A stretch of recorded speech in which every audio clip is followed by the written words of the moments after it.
French boat scheduled to take part in the Gaza-bound flotilla last week left Greece's territorial waters heading for Egypt, with the aim to break the Israeli-imposed blockade on the Gaza Strip. The Greek Coast Guard said over the weekend the Dignité El Karama left the tiny Greek island of Castellorizo for the Egyptian port of Alexandria. Authorities said that the yacht was previously prevented from leaving the Greek island after it caused damage to a vessel belonging to the Greek Coast Guard following a minor collision. Even though Greece banned any ships planning to take part in the flotilla from setting sail via its ports, the ship had previously attempted to sneak away last week in defiance of the ban. It was later stopped and taken to the port of Sittia on Crete. Earlier in the week, Israel gave visiting Greek President Karalis Papouleos a warm embrace, with both President Shimon Peres and Prime Minister Benjamin Netanyahu thanking and praising Athens for its role in foiling the Gaza-bound flotilla last week. Hamas agreed to deport 82 Palestinian prisoners during former Prime Minister Ehud Olmert's term in office, as part of a deal to return kidnapped Israeli soldier Gilad Shalit, a top Hamas official told the MAN news agency on Saturday. The 82 prisoners, all West Bank residents, would be deported to either the Gaza Strip or out of Israel, the official said.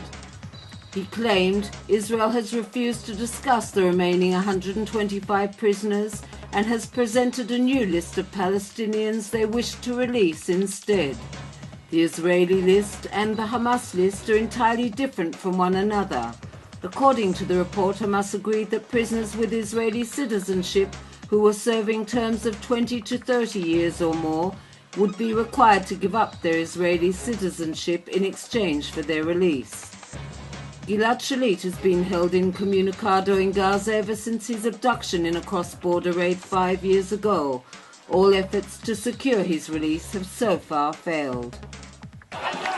Syria has accelerated its supply of weapons, including advanced ballistic missiles, to Hezbollah in Lebanon, in a move that could further destabilize the region. According to Israeli and Western intelligence sources, the unrest facing President Bashar Assad's regime has not halted its build-up of military hardware.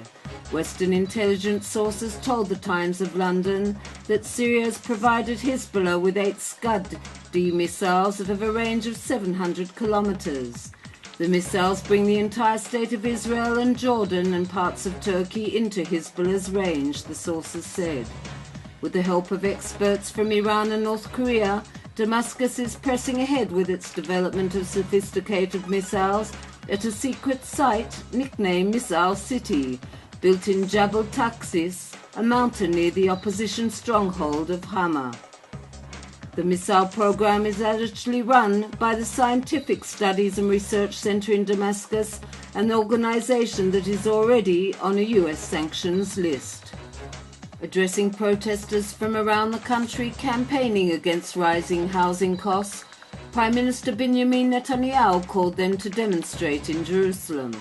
Speaking at the weekly cabinet meeting, Netanyahu called on the protesters who camped out in tents over the weekend in Tel Aviv to come and protest in Jerusalem and assist him in passing land reform laws. There is a large demand and there are not enough apartments, Netanyahu told the ministers.